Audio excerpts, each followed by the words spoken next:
Hello दोस्तों, आपके अपने चैनल स्मार्ट स्टडी 78 में आपका स्वागत है। कैसे हैं आप सभी? मुझे उम्मीद है कि आप सब बढ़िया हैं और अपनी पढ़ाई में लगे हुए हैं।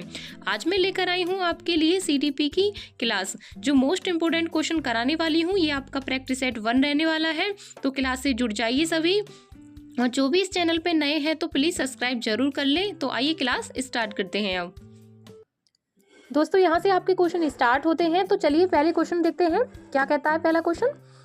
देखिए, तो पहला क्वेश्चन आता है आपका, शिक्षक बच्चों को सृजनात्मक विचारों के लिए प्रोत्साहित कर सकता है। तो यानी आपको बताना है कि शिक्षक जो है वो बच्चों को सृजनात्मक विचारों के लिए कैसे प्रोत्साहित करेगा। आपके सामने 4 विकल्प दिए हुए हैं, तो सबसे इंपॉर्टेंट बात हो जाती है कि सृजनात्मक विचार कैसे होते हैं। अगर किसी को नहीं पता है तो आंसर देना मुश्किल हो जाता है।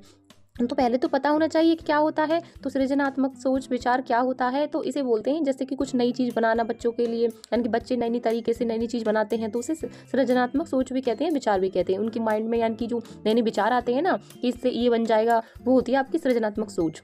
तो सबसे पहला विकल्प आता है आपका ए, उन्हें बहुविकल्प प्रश्न देकर। तो आप ही बताइए, क्या उन्हें हम बहुविकल्प प्रश्न देकर क्या उनका इतना माइंड चल सकता है? नहीं चल सकता। क्या करेंगे, वो बहुविकल्प में से एक टिक कर देंगे, तो उसमें ज़्यादा बच्चों की सोच नहीं बन पाएगी अच्छी। तो ये वाला ऑप्शन आपका गलत होता है। तो दूसरा ऑप्शन आता है आपका, उनसे प्रत्यास्मरण आधारित प्रश्न पूछकर। तो आप बताइए, जब उनसे हम क्वेश्चन करेंगे बच्चों से, उनकी जो सोच है वो जब ही तो विकसित होगी, नई नई चीज़ों पे चल पाएगी। तो ये आपका आंसर सही रहेगा। क्योंकि और ये वाला नीचे वाला क्यों गलत है? इसमें देखिए कि उन्हें बहुविकल्प प्रश्न देकर, देखो वही भी बात है, इसमें ये भी नहीं होगा क्योंकि ये बहुविकल्प नहीं देनी। बहुविकल्प में तो ओनली वो 4 ऑप्शन देकर लगा देंगे, उसमें उनकी सोच विकसित नहीं हो पाएगी। तो इसलिए ये क्वेश्चन मतलब ये वाला जो आंसर ऑप्शन है आपका गलत होगा। तो चौथे ऑप्शन पे आते हैं, उन्हें उत्तर कंठस्थ कराने के लिए कहना है ये, ठीक है। तो इसमें अब बताइए, कंठस्थ का क्या मतलब होता है कि रटना। तो क्या हम बच्चों के लिए ये बोल देंगे कि नहीं याद कर लो या रट लो? तो ये भी आपका वहाँ पे गलत हो जाएगा, ये भी आपको नहीं देखना है।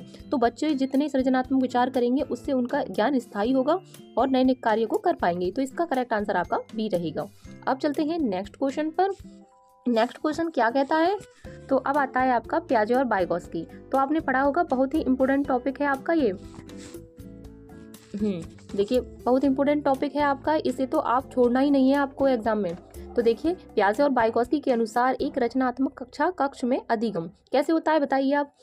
तो आपको बताना है, आपके सामने 4 ऑप्शन है। तो पहले आपको पता होना चाहिए कि पियाजे और वाइगोत्स्की ने क्या कहा था, यानी बच्चों के बारे में। तो सबसे पहले मैं बताऊं, बच्चों के बारे में इन दोनों ने ये कहा था कि बच्चा स्वयं सीखता है, यानी कि जितना बच्चों पर हम कार्य कराते हैं तो वो एक्टिव रहते हैं, यानी कि सक्रिय रहते हैं, तो बच्चे खुद ही सीख जाते हैं। तो उन्होंने ये कहा था, दोनों ही। वैसे तो इन्होंने तो कहा था कि विचार पहले आते हैं और भाषा बाद में आती है, लेकिन ये एक दूसरे के विपरीत हैं वैसे तो।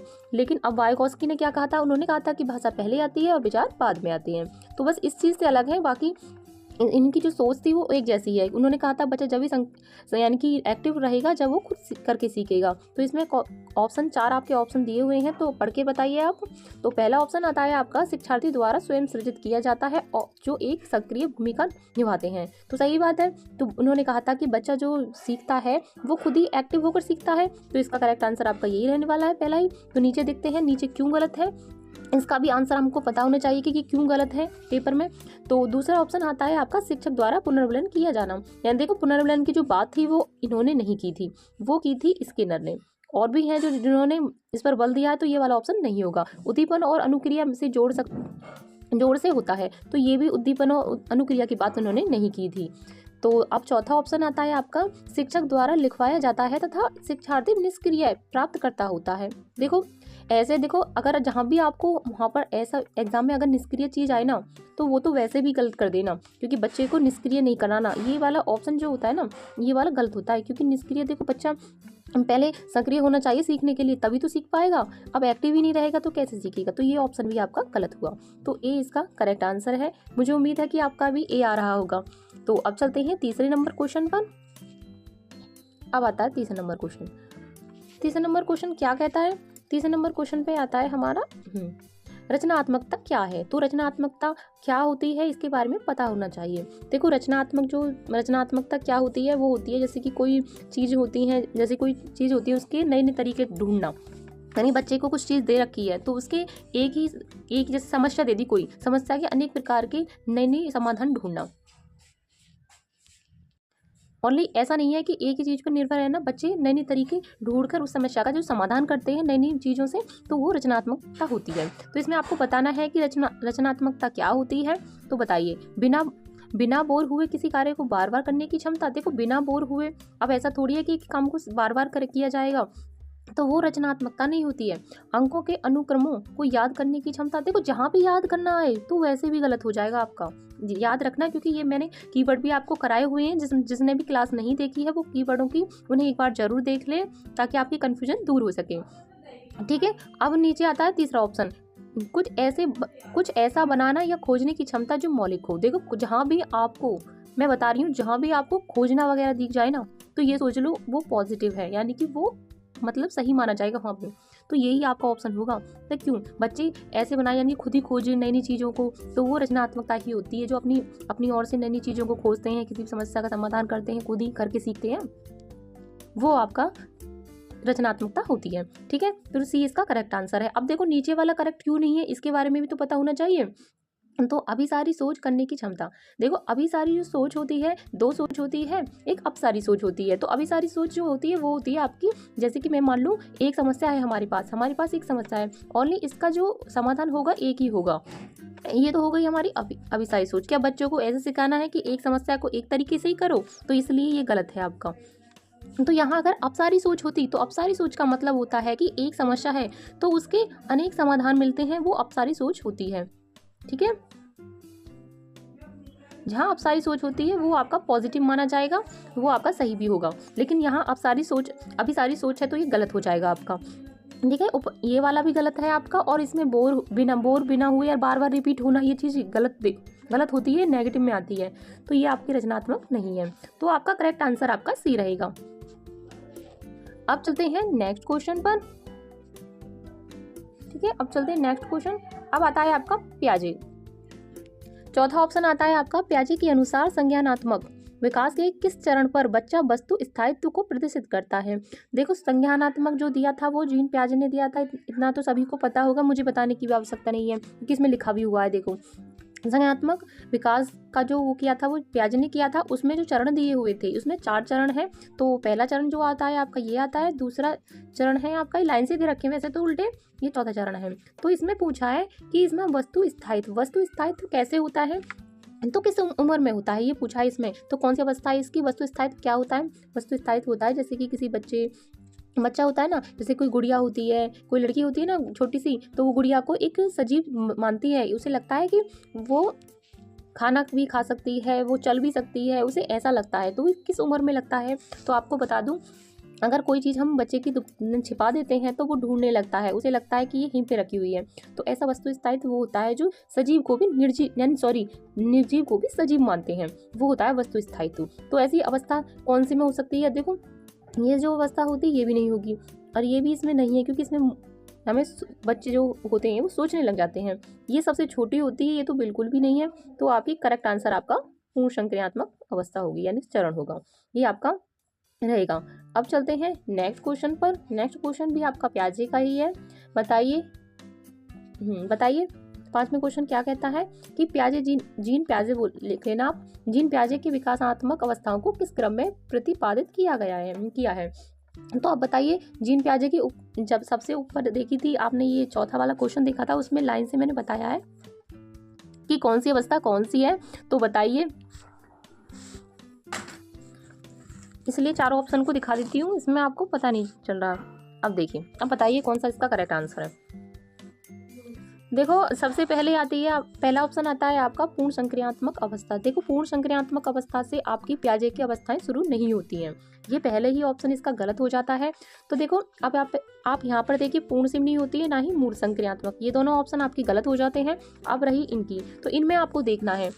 तो सबसे पहले जो अवस्था होती है वो आपकी संवेदी गामक अवस्था होती है, तो इसमें भी यहाँ सही लिखा हुआ है, इसमें भी सही लिखा हुआ है। तो दूसरी जो अवस्था आती है आपकी पूर्ण संक्रियात्मक अवस्था होती है, तो इसमें भी आपका सही लिखा हुआ है, और तीसरे ऑप्शन में भी आपका सही लिखा हुआ है। जो तीसरी अवस्था आती है आपकी मूर्ण संक्रियात्मक अवस्था आती है, और चौथी वाली जो होती है वो औपचारिक होती है, यानी कि अमूर्त संक्रियात्मक अवस्था होती है।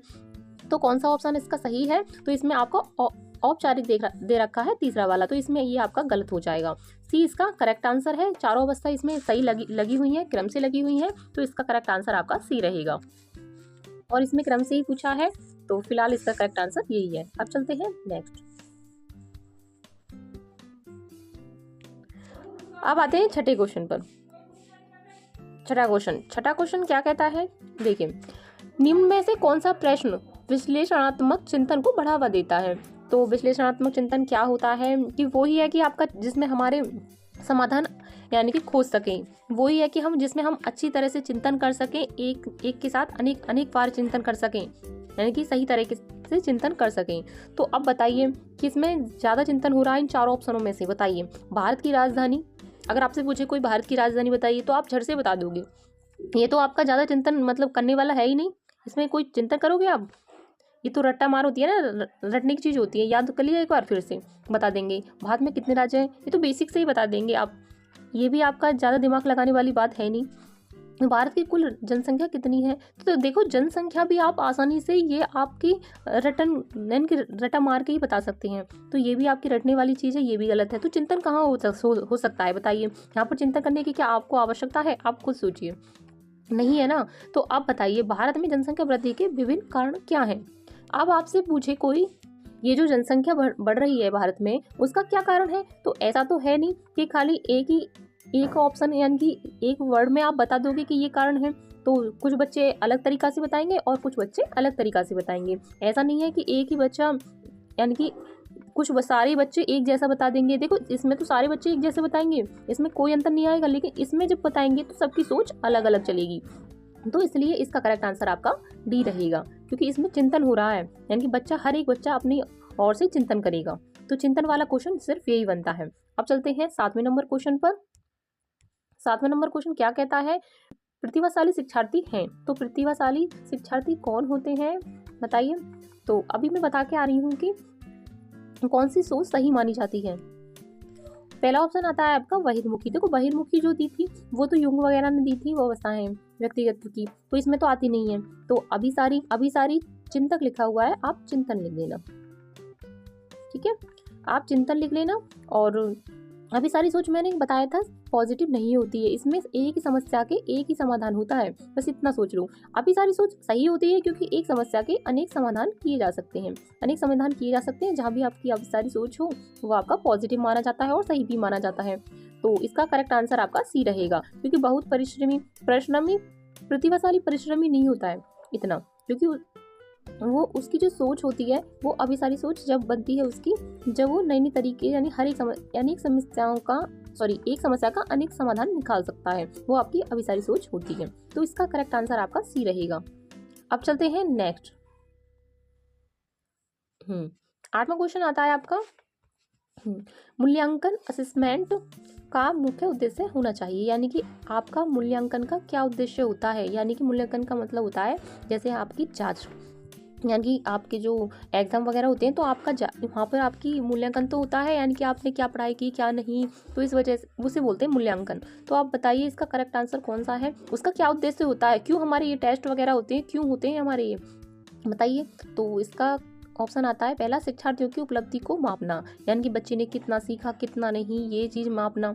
और सीखने में होने वाली कमियों का निदान और उपचार करना, ये आपका दूसरा ऑप्शन आता है। तीसरा ऑप्शन आता है शिक्षार्थियों की त्रुटि निकालना, कमियों को निकालना। और चौथा आता है ये निर्णय लेना कि क्या विद्यार्थी को अगली कक्षा में पुनरुत्त किया जाना चाहिए, यानी कि आपके कौन से इसका करेक्ट आंसर है बताइए। देखो शिक्षार्थी की उपलब्धि को मापना, ठीक है, एक बार को ये सही हो सकता है, ठीक है, और ये भी आपका पॉजिटिव है, और यहाँ पे भी आपका पॉजिटिव है। और शिक्षार्थियों की त्रुटि निकालना, देखो बच्चों की कमी निकालने के लिए नहीं होता है ये मूल्यांकन। यह निर्णय लेना कि क्या विद्यार्थी अगली कक्षा में भेजना ना भेजना वो तो अलग बात है, लेकिन इसमें मूल्यांकन इसलिए नहीं किया जाता कि बच्चे अगली कक्षा में आए या नहीं आए, तो ये भी आपका निर्णय गलत हो जाता है। अब रही इन दोनों की बात, तो सीखने में होने वाली कमियों निदान और उपचार करना। मूल्यांकन तो देखो शिक्षार्थियों को उपलब्धियों को मापना ठीक है, लेकिन उपलब्धि मापन होता है वो, ये गलत हो जाएगा। उपलब्धि मापन होता है जो उपलब्धियों को मापता है, ये मापन अलग होता है। अब आता है सीखने में होने वाली कमियों का निदान व उपचार करना। देखो निदान और उपचार दोनों किए जाते हैं जब आपका मूल्यांकन किया जाता है, तो आपका ये भी इसका करेक्ट आंसर है। अब चलते हैं नेक्स्ट क्वेश्चन पर, 9वें नंबर क्वेश्चन पर। इनमें से कौन सा प्रगतिशील शिक्षा की विशेषता नहीं है? तो इसमें आपका नहीं दे रखा है। आपको विशेषकर वहाँ एग्जाम में इतना ध्यान रखना है कि जब नहीं वाले क्वेश्चन आए तो जो नेगेटिव वाले क्वेश्चन होते हैं वो नेगेटिव में ही आते हैं, मतलब जो पॉजिटिव के होते हैं वो आपके पॉजिटिव में आते हैं। यानी कि अब आपका नेगेटिव है तो आपको उत्तर भी नेगेटिव में ही देना होगा, पॉजिटिव में नहीं देना है। वहाँ पर ये याद रखना, क्योंकि एग्जाम में गलती हो जाती है। भाई देखो, ये है कि अगर आपने नहीं देखा, आपने ये क्वेश्चन ही पढ़ लिया तो आपको बस नेगेटिव में यही क्वेश्चन ऑप्शन दिखाई दे रहा है ये वाला, तो आप इन सब में से एक को छांट लोगे अगर पॉजिटिव वाला होगा तो। लेकिन नहीं को भी ध्यान में रखना है आपको, ठीक है। तो अब इसमें पूछा नहीं है, तो देखिए पहला ऑप्शन आता है आपका रटकर याद करने पर बल, और दूसरा आता है सहयोगी शिक्षण पर बल, तीसरा आता है सतत और व्यापक मूल्यांकन पर बल, और चौथा आता है जीवन पर्यंत चल शिक्षा को प्रोत्साहन देना।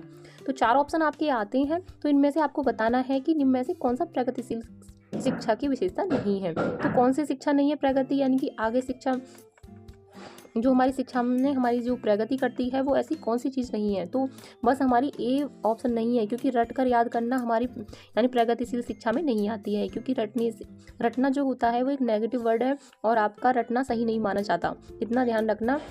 जबकि हम तो टेबल वगैरह जो किए जाते हैं बहुत सी ऐसी चीज़ें रटते हैं, लेकिन हमें एग्जाम में ऐसा नहीं करना है, हमें ध्यान देना है। क्योंकि ऐसा है कि बेशक हम कैसे ही करते सही, लेकिन हमें उनके अकॉर्डिंग चलना है इस टाइम। तो आपको बस ऐसे ही ध्यान रखना है, रटकर गलत है, ठीक है। इसका ऑप्शन आता है ए। अब चलते हैं नेक्स्ट। अब आता है लेब-वाइगोत्स्की के अनुसार। तो लेब-वाइगोत्स्की का जो मतलब वो है, वो तो आपके इजी टॉपिक है आपका ये। लेब-वाइगोत्स्की के अनुसार निम्नलिखित में से कौन सा कारक अधिक हमको प्रभावित नहीं करता है? तो बताइए लेब-वाइगोत्स्की ने क्या क्या चीज़ के बारे में बताया था। तो इसमें नहीं पूछा है, विशेषकर ये भी आपको ध्यान रखना है। नहीं है तो नेगेटिव है, तो आपको नेगेटिव में ध्यान रखना है, ठीक है। तो आप बताइए, भाषा के बारे में बात की थी, बिल्कुल करेक्ट, भाषा के बारे में बात की थी कि बच्चे में एलईडी लगा होता है पहले से ही, सीखने की जो क्षमता होती है बच्चों में पहले से ही होती है, ये भी कहा था। अब सामाजिक अंतःक्रिया, तो सही बात है, उन्होंने ये भी कहा था कि बच्चा जो होता है वो समाज में यानी कि सामाजिक अंतःक्रियाओं करके सीखता है, ये भी उन्होंने कहा था।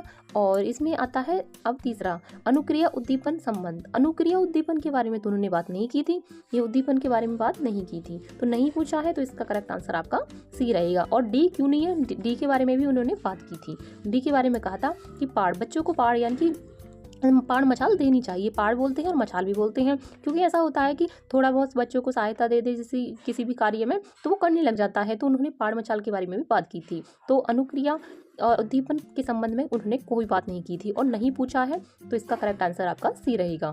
अब चलते हैं नेक्स्ट क्वेश्चन पर। नेक्स्ट क्वेश्चन कौन सा आता है, कॉलबर्ग का। अब आता है 11वां क्वेश्चन। कॉलबर्ग के नैतिक विकास के सिद्धांत की कैरोल गिलिगन की आलोचना का केंद्रित तर्क है, यानी कि कैरोल गिलिगन कौन थे, उनके शिष्य थे, ठीक है। तो इसमें पूछा है कि उन्होंने किस चीज़ पर आलोचना की थी, यानी किस चीज़ पर निंदा की थी, बताइए। तो बताइए इसका करेक्ट आंसर, बच्चों की नैतिक क्षमताओं को अधिक आंकना। तो इसमें और दूसरा ऑप्शन आता है आपका बच्चों के अध्ययन में प्रायोगिक शोध प्रणाली का उपयोग। तीसरा आता है देखभाल की नैतिकता और नारीवाद दृष्टिकोण। चौथा ऑप्शन आता है आपका, चौथा ऑप्शन दिख नहीं रहा है, ऐसे देखिए, चौथा ऑप्शन आता है आपका स्कूल जाने वाले बच्चों के लिए अध्ययन के शैक्षिक निहितार्थ। तो किसके बारे में बात की थी आप बताइए मुझे। तो उन्होंने जो बात की थी वो उनकी जो शिष्य थे उन्होंने बात की थी कि इन्होंने जो अपने सिद्धांत में कहा था कि नैतिक यानी कि देखभाल की नैतिकता और नारीवाद दृष्टिकोण, यानी कि इन्होंने अपने सिद्धांत में नारीवाद के बारे में कोई बात नहीं की है, उन्होंने ये कहा था। और उन्होंने ये भी कहा था कि जो नारी होती हैं वो देखभाल में अति इम्पोर्टेंट रोल निभाती है, और जो यानी कि आदमी जो होते हैं वो हमारे तर्क वगैरह में यानी कि न्याय करने में अधिक भूमिका निभाते हैं, उन्होंने ये बात भी की है, ये आपको याद रखनी है। फिलहाल इसका करेक्ट आंसर आपका सी रहेगा, क्योंकि देखभाल की नैतिकता और नारीवाद के दृष्टिकोण में उन्होंने कोई भी योगदान नहीं दिया था, इसलिए उन्होंने इनकी आलोचना की थी, ठीक है। अब चलते हैं नेक्स्ट। अब आते हैं 12वें क्वेश्चन पर। अब आता है 12वां क्वेश्चन, जहां तक भाषा विकास का संबंध है किसने यह कहा था। कहा है कि विचार पहले आता है फिर भाषा। तो मैं पिछले क्वेश्चन या लास्ट क्वेश्चन में बता के आ रही हूँ कि बताया था मैंने, दोनों के बारे में बताया था, विचार और भाषा किसने बताई थी। तो सबसे पहले बताती हूँ कि विचार पहले आते हैं और फिर भाषा। तो ये बात जो कही थी वो आपकी जीन पियाजे ने कही थी। उन्होंने कहा था कि बच्चे जो अपने पहले मन में विचार करते हैं तब वो भाषा बोलते हैं, उन्होंने ये कहा था। लेकिन लेव वाइगोस्की ने क्या कहा था? लेव वाइगोस्की ने कहा था कि नहीं, पहले भाषा आती है, यानी बच्चे के मन में भाषा आती है और बाद में विचार करता है। तो उन्होंने यही कहा था। लेकिन इसमें पूछा है कि विचार पहले आते हैं और फिर भाषा, किसने कहा था? तो फिलहाल इसका करेक्ट आंसर आपका डी रहेगा, क्योंकि जीन पियाजे ने ही ये बात बोली थी। कभी देखा है ना आपने कि वो बच्चा जो अपने आप से बातें करता है वो कुछ भी बोल देता है, मतलब आपने देखा भी होगा छोटे बच्चे को। तो उसमें जीन पियाजे ने तो ये बोला कि इसका तो कोई मतलब होता नहीं है, ये वैसे ही करता है, कोई अर्थ नहीं होता उसका। तो लेकिन लेव वाइगोस्की ने कहा था कि ये जो होता है वो अपने आप को निर्देश देता है, मतलब बच्चा जो होता है वो ऐसे जो अपने आप से बातें करता है तो अपने आप को निर्देश देता है, उन्होंने ये कहा था। ये भी आपको याद रखना है, ठीक है। अब चलते हैं 13वें नंबर क्वेश्चन पर। 13वें नंबर क्वेश्चन क्या कहता है कि जीन पियाजे के संज्ञानात्मक सिद्धांत में कौन सा तत्व संज्ञानात्मक विकास के लिए अनिवार्य है? तो बताइए कौन सा अनिवार्य है।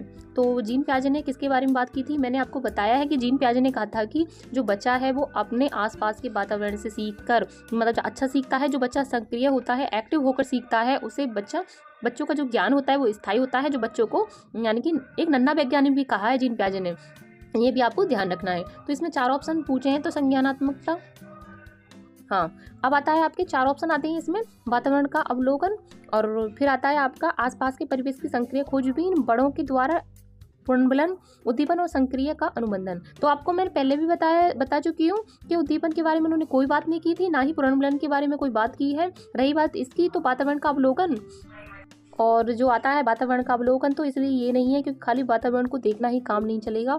इसमें जीन पियाजे ने कहा था कि आसपास के परिवेश की सक्रिय खोजबीन, यानी कि बच्चा आसपास के चीज़ों से सीखे, खोज करे, ये जीन पियाजे ने कहा था। तो इसका करेक्ट आंसर आपका बी रहेगा। तो अब चलते हैं नेक्स्ट 14वें क्वेश्चन पर। तो जीन पियाजे के अनुसार सीखने के लिए निम्नलिखित में से क्या सबसे आवश्यक है? यानी बताइए सबसे ज़्यादा कौन सी आवश्यक है। तो मैं दिखा देती हूँ, ऊपर देखिए, और आपको पता भी होगा मैंने बताया है। तो पुनर्मिलन की कोई बात नहीं की थी उन्होंने, विद्यार्थियों द्वारा सक्रिय खोजबीन, तो ये आपका करेक्ट है। मैं जहाँ भी आपका सक्रिय खोजबीन आए और पियाजे आए तो आपका करेक्ट माना जाएगा, आप इसे बात को ध्यान रखो, ठीक है। तो अवलोकन और अनुकरण तो बिल्कुल भी नहीं कहा था, क्योंकि अनुकरण के बारे में उन्होंने कोई बात नहीं की है। तो रही बात इसकी, तो भाषात्मक विकास को सामाजिक अंतःक्रिया को सुसाध्य करता, यानी कि आपको पता है अगर सामाजिक और अंतःक्रिया आए तो ये आपका जीन पियाजे में गलत होगा। लेकिन वाइगोस्की ने जो कहा था वो कहा था कि सामाजिक अंतःक्रिया में बच्चा अच्छा सीखता है। तो उनके हिसाब से सामाजिक जो वाला जो होगा वो सही होगा, बाकी जीन पियाजे की ओर से ये गलत है, क्योंकि उन्होंने ऐसी बात कुछ नहीं की थी, ठीक है। अब आपका बी इसका करेक्ट है, क्योंकि उन्होंने कहा था कि खोजबीन करके ही बच्चा सीख सकता है। अब चलते हैं नेक्स्ट क्वेश्चन पर। नेक्स्ट क्वेश्चन क्या कहता है कि हार्वन गार्डन के अनुसार बुद्धि क्या है? हार्वन गार्डन के अनुसार बुद्धि क्या है? तो उनके बारे में आपको पता होगा कि उन्होंने बुद्धि के जो आयाम दिए हैं, उन्होंने कहा था कि बुद्धि एक ना होकर अनेक प्रकार की होती है, क्योंकि इन्होंने स्थानीय बुद्धि कहा है। अनेक प्रकार की बुद्धि, क्योंकि सभी के पास अलग अलग तरीका की बुद्धि होती है।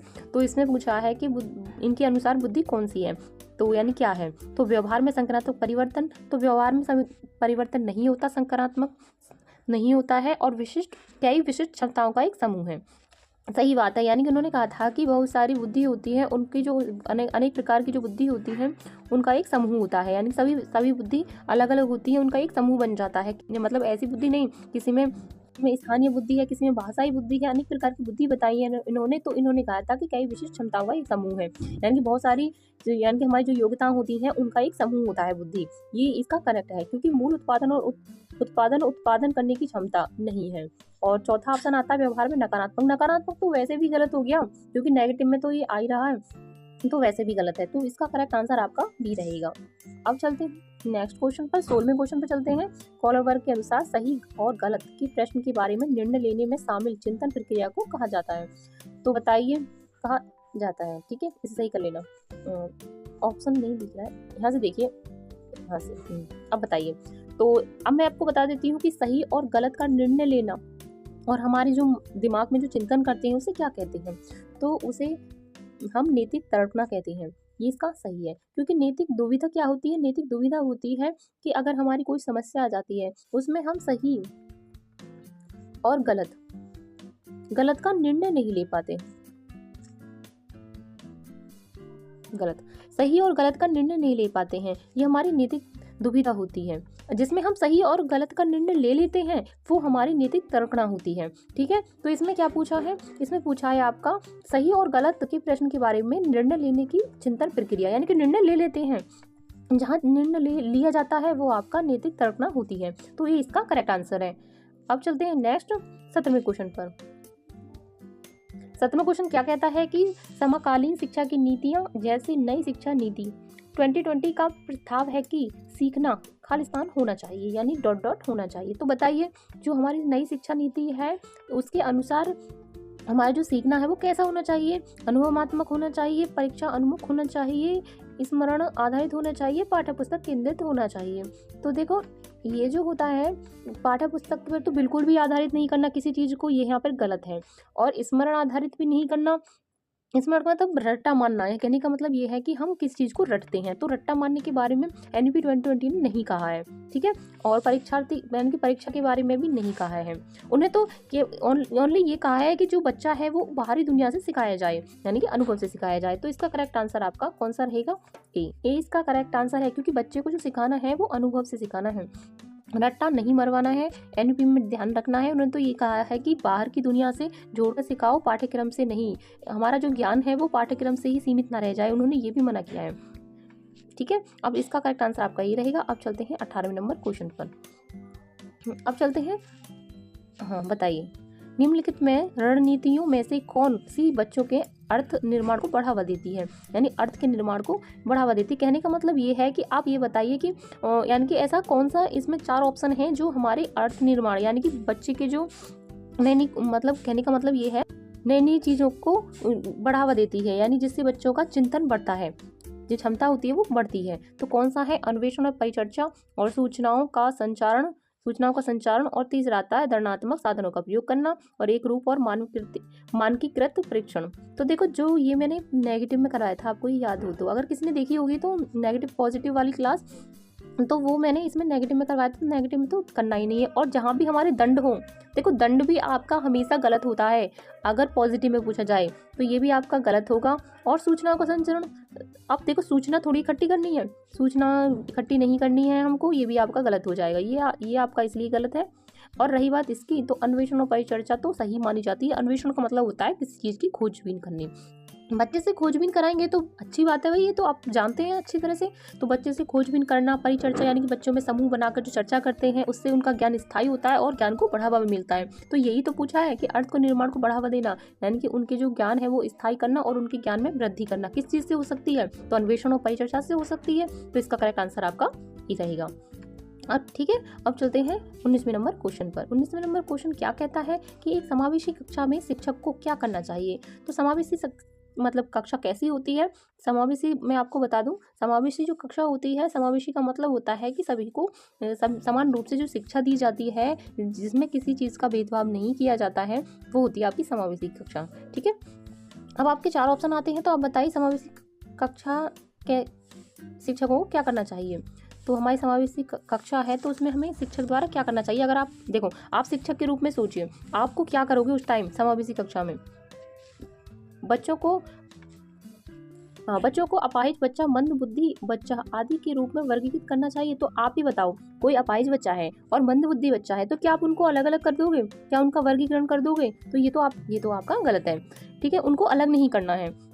तो असक्त अधिगमकर्ताओं के प्रति दया और सहानुभूति का भाव प्रदर्शित करना। उनको दया भूति यानी कि उन्हें क्या उन पर दया करने आए हो स्कूल में आप? नहीं, दया भूति नहीं करनी है, कि ये भी आपका गलत हो जाएगा। रहा आपका चौथा ऑप्शन, तो देखो केवल जहाँ भी आता है तो वो वैसे भी गलत हो जाता है, क्योंकि मैंने कीवर्ड में आपको बताया है कि आपका ऑप्शन गलत हो जाता है ऐसा। तो अब आप बात करते हैं कि ये विश्वास करना चाहिए कि प्रत्येक बच्चे में अपनी योग्यता और शक्ति के अनुसार सीखने की क्षमता होती है। सही बात है, बच्चे को हमें भेदभाव नहीं करना है, भेदभाव होकर नहीं पढ़ाना है। बच्चा जैसा है ऐसे ही हमको स्वीकार करना है। देखो बच्चे का जो बल्कि उसे विश्वास कराना चाहिए कि प्रत्येक बच्चा अपनी योग्यता और शक्ति के अनुसार सीखने की क्षमता रखता है, यानी कि हर एक बच्चा अपने क्षमता के अनुसार सीख सकता है। तो ये आपको समावेशी जब मानी जाएगी जब सभी को समान रूप से अधिकार मिलेगा। तो देखो इसमें हम अलग कर देंगे तो वो भी गलत हो जाएगा। उसमें हमें दान यानी कि दया नहीं दिखानी है, वो भी आपका गलत है। प्रतिभाशाली और योग्य बच्चों में ध्यान देना, यानी अगर हम प्रतिभाशाली और योग्य बच्चों में अलग अलग ध्यान दे देंगे तो इसमें भी तो हम भेदभाव ही कर रहे हैं, तो हमें भेदभाव तो बिल्कुल ही नहीं करना। तो इसमें आपका सी रहेगा, क्योंकि यह विश्वास कराना चाहिए कि प्रत्येक बच्चे में अपनी योग्यता होती है और शक्ति के अनुसार सीखने की क्षमता होती है। सब बच्चे अलग अलग सीख सकते हैं, ये बात सच है। तो इसका सी इसका करेक्ट आंसर है। अब आपका आता है 20 क्वेश्चन, यानी लास्टवा क्वेश्चन, सबसे अंतिम क्वेश्चन। ठीक है, अब 20वें क्वेश्चन में क्या कहता है कि शिक्षार्थी केंद्रित दृष्टिकोण में क्या शामिल है। तो शिक्षार्थी केंद्रित जो शिक्षा होती है उसमें क्या शामिल होता है, बताइए। पहला ऑप्शन आता है आपका शिक्षार्थियों के लिए शिक्षकों द्वारा निष्कर्ष निकालना। दूसरा आता है पारंपरिक व्याख्याएं विधियां। तीसरा आता है वे विधियां जहां सीखने में शिक्षार्थियों की स्वयं की पहल और प्रयास शामिल होते हैं। और चौथा ऑप्शन आता है आपका वे तरीके जिसमें पाठ्य पुस्तक सीखने का केंद्र होती है। देखो सबसे पहली बात आती है, देखो जहाँ भी हमारा ये पाठ्य सीखना आता है पाठ्यक्रम से तो वो तो वैसे भी गलत हो जाता है। परंपरा व्याख्या वगैरह ये छोटे बच्चों के लिए तो वैसे भी ठीक नहीं है। और निष्कर्ष निकालना शिक्षार्थियों के लिए शिक्षकों द्वारा कार्य नहीं कराना, खुद बच्चा करेगा तो उसमें पॉजिटिव माना जाएगा। यानी कि शिक्षकों द्वारा कार्य नहीं कराना, अच्छा बच्चों स्वयं करे वो सही है। ठीक है, तो इसमें पूछा है आपका वे विधियां जहाँ सीखने में शिक्षार्थियों की स्वयं की पहल और प्रयास शामिल होते हैं। अब कहा ना इन्होंने कि बच्चा स्वयं की पहल यानी खुद से करते हैं तो वो चीज़ इन्हें सही मानी जाती है। तो वही तो हमारी शिक्षार्थी यानी कि शिक्षा केंद्रित तो जो वो होती है हमारी शिक्षा, वही तो मानी जाती है जो बच्चा खुद करता है और खुद शामिल होता है, खुद सभी कार्य को करता है। तो ये आपका पॉजिटिव वर्ड है, यानी कि ये आपका सी सही रहेगा। ठीक है, अब आपका ये 20 क्वेश्चन कंप्लीट हुए और 20 में से आपका कितना स्कोर है आप मुझे कमेंट करके ज़रूर बताएं। और जो भी आपका यानी कि जो आपका डाउट हो या फिर कोई आपसे कुछ क्वेश्चन पूछना हो तो आप मुझे कमेंट करके ज़रूर पूछिए। मिलते हैं अब नेक्स्ट क्लास में, तब तक के लिए धन्यवाद।